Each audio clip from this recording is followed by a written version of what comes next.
Yeah. School's broken in America. It's so fucking broken that I can't breathe.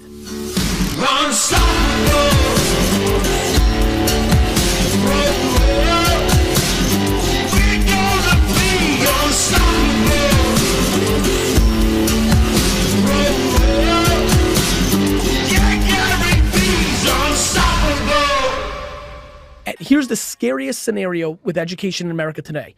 You're an entrepreneur and you're passionate about it, and you can't breathe if you don't do it. And you're okay if you make $80,000 a year selling pillows, or you go and build an Uber. Like, and your parents make you take on debt to go to a shitty college because they want to feel good that you went to college to their other friends.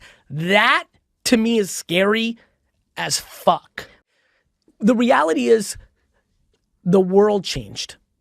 College was built to create workers for an environment that was much more mapped to 1959, and that's wonderful, and it was a great era, and mazel tov, and all good, but guess what? If you're taking on debt to go to college today, unless you're going to a top 3% school, you're in deep fucking shit.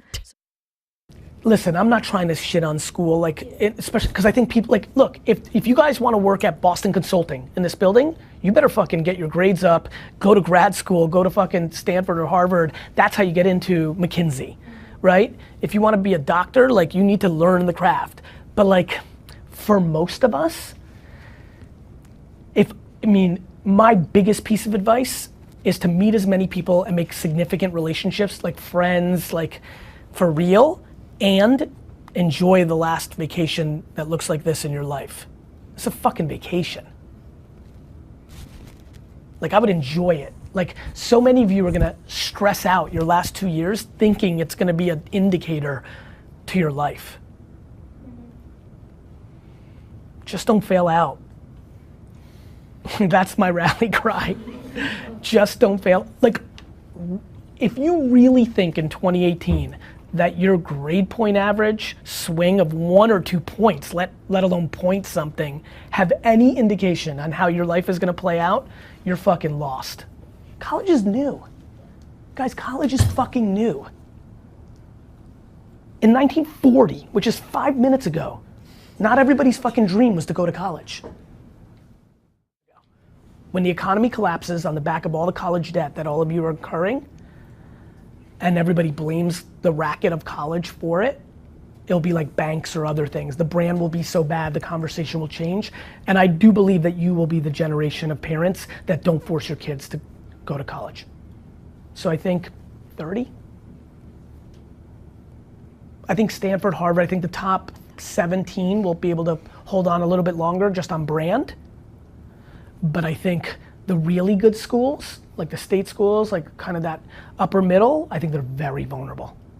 Michigan's an amazingly good school, but collecting $200,000 in debt with that interest rate for a good solid Michigan degree in the real life the day after, no way. If you're taking $200,000 in debt to find your passion, that might be a practical kind of, by the way, debt that you can't even declare bankruptcy against. I actually find that there's an enormous amount of kids, and I'm spending a lot of time on this topic since I was a shit student and have made something of myself, that a lot of kids are still just going to college, just making that decision on not wanting to disappoint their parents. And that to me is maybe the most fascinating thing going on, is that father of a 5 and a 2-year-old living on the Upper East Side with elite private schools where I'm paying college tuition for kindergarten already. It's been funny to me because I'm really poking and prodding the parents that are my new contemporaries to see how much pressure, and they have not switched yet. The reason I keep talking about college in a world where a lot of my friends talk about its demise as more of a 20-year thing than a 10-year thing is because I still think parents of my generation still value it too much for their own self-esteem. They want to say their kids went to Stanford. Yep, let's move on.